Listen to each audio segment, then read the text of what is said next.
Why does life hurt so much? You felt it: grief, failure, heartbreak. These moments can feel like the end, yet somehow, you keep going. What drives you to find meaning in pain? Friedrich Nietzsche wrote, "To live is to suffer, to survive is to find some meaning in the suffering." His words challenge us to see suffering not as a curse, but as a path to purpose. From ancient philosophy to modern psychology, the way we transform pain reveals the core of being human. So, how do we find meaning in suffering? Let's dive into this profound question and uncover truths that might change how you face life's darkest moments, and yourself. Let's start with Nietzsche himself. In Thus Spoke Zarathustra, he argued that suffering is universal, but our response defines us. His will to power urges us to embrace pain as fuel for growth, like an artist channeling heartbreak into art. Imagine someone who loses their job but starts a business. Nietzsche would praise their defiance. But here's the twist: he rejected pity, calling it weakness. So, is finding meaning in suffering about strength, or does it require compassion? Albert Camus, an absurdist, offered a different view. In the myth of Sisyphus, he saw life as inherently meaningless, suffering is just part of the absurd. Yet, Camus urged us to rebel by creating our own meaning, like Sisyphus pushing his boulder with defiance. Picture a nurse working through exhaustion, finding purpose in care. Camus would call this heroic. But what if the absurd overwhelms us? Can everyone find meaning, or is it a privilege? Viktor Frankl, a Holocaust survivor and psychiatrist, grounded this in experience. In man's search for meaning, he developed logotherapy, arguing that meaning is found through purpose, even in pain. Frankl survived Nazi camps by imagining lectures he'd give. A 2020 study on logotherapy found it reduces depression by 30% in trauma survivors. So, does meaning heal suffering, or is it a coping mechanism? Let's shift to psychology. Post-traumatic growth, PTG, shows how suffering can transform us. A 2021 study in Journal of Traumatic Stress found that 50% of trauma survivors report positive changes, like stronger relationships or new goals. Think of someone who loses a loved one but becomes an advocate. PTG suggests suffering sparks growth. But why do some grow while others break? Is it resilience, or luck? Cognitive reframing helps us find meaning. A 2023 study showed that reinterpreting pain as a challenge boosts life satisfaction by 25%. Imagine viewing a breakup as a chance to rediscover yourself. This aligns with Nietzsche's idea of transforming suffering. But reframing takes effort. So, is meaning a skill we learn, or a gift we stumble upon? The broaden and build theory adds insight. Positive emotions, even in pain, expand our perspective. A 2019 study found that gratitude during hardship increases purpose by 20%. Picture someone journaling about small joys despite illness. These moments build meaning. But what if suffering drowns positivity? Can we force gratitude, or does it emerge naturally? History offers striking cases. Joan of Arc endured persecution but found meaning in her divine mission, leading France to victory. Her suffering fueled purpose, but at the cost of her life. Was her meaning worth the price, or too extreme? Or consider Nelson Mandela, imprisoned for 27 years. He emerged with a vision for reconciliation, shaping a nation. A 2023 biography notes his focus on forgiveness as meaning. So, does suffering forge heroes, or demand too much? On a darker note, history shows meaning can be misdirected. In the 1930s, some found purpose in extremist ideologies, causing harm.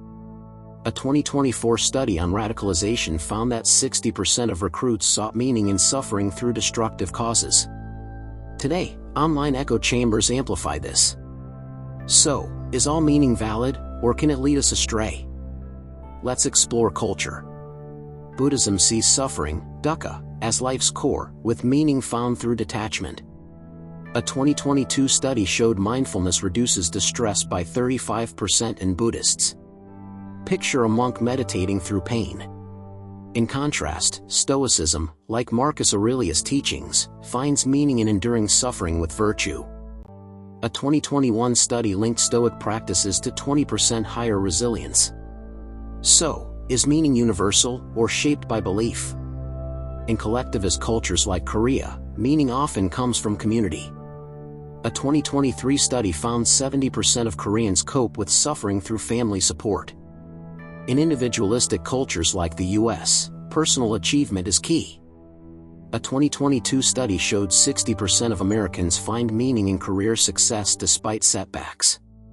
So, does culture dictate meaning, or do we transcend it? Modern life complicates this.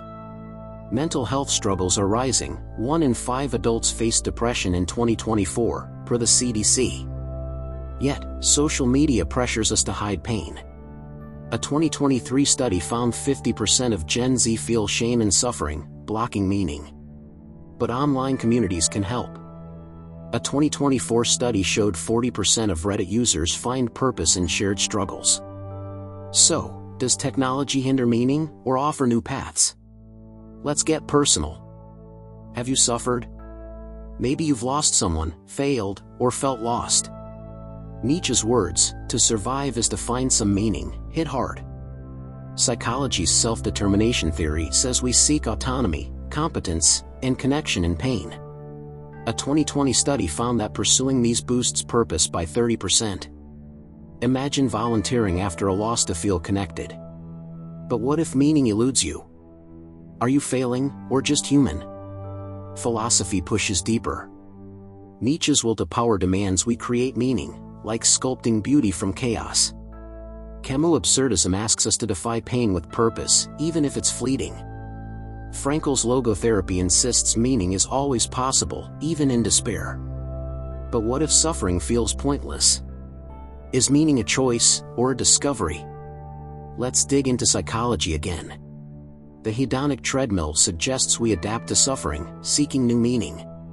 A 2021 study found that 45% of people reset their purpose after hardship. Think of someone finding joy in hobbies after divorce. But chronic suffering, like poverty, resists this. A 2023 study showed 60% of low-income individuals struggle to find meaning. So, is meaning universal, or tied to circumstance? Cross-cultural perspectives add nuance. In Japan, Mono no Aware, finding beauty in transience, gives suffering meaning. A 2022 study linked this to 25% lower anxiety in Japanese adults. In Western cultures, meaning often comes from overcoming pain. A 2021 study showed 55% of Americans value triumph narratives. So, does meaning depend on where you're born, or what you believe? Let's pause and reflect. Have you found meaning in pain? Maybe a failure taught you strength, or a loss showed you love.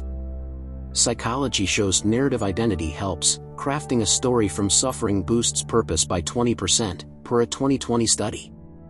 Imagine seeing your struggles as a hero's journey. But what if the story feels broken? Can you rewrite it, or does suffering define you? Let's tie this to today. From pandemics to personal loss, suffering is everywhere. Nietzsche saw it as life's fire, forging meaning through will. Camus urged defiance, Frankl purpose. Psychology shows we grow, reframe, and connect through pain, but only if we try. Culture shapes our path, but the heart seeks light. The difference isn't in avoiding suffering, it's in what you make of it. A meaningful life embraces pain, not as an enemy, but as a teacher. So, why does suffering lead to meaning? It's the crucible of existence. Nietzsche's will transforms pain into power, Camus' rebellion into purpose, and Frankl's hope into healing. Psychology reveals our resilience, culture our lens. The real question isn't why do you suffer? It's what meaning will you create? That choice is your survival. If you're watching this, you've faced suffering and kept going. That's courage. Don't let pain dim your search for meaning. Philosophy and science show us suffering is universal, but so is hope. Share your story. How have you found meaning in suffering? Drop a comment and let's connect. Like if this sparked hope, and subscribe to Cognitive Cosmos for weekly dives into life's deepest questions.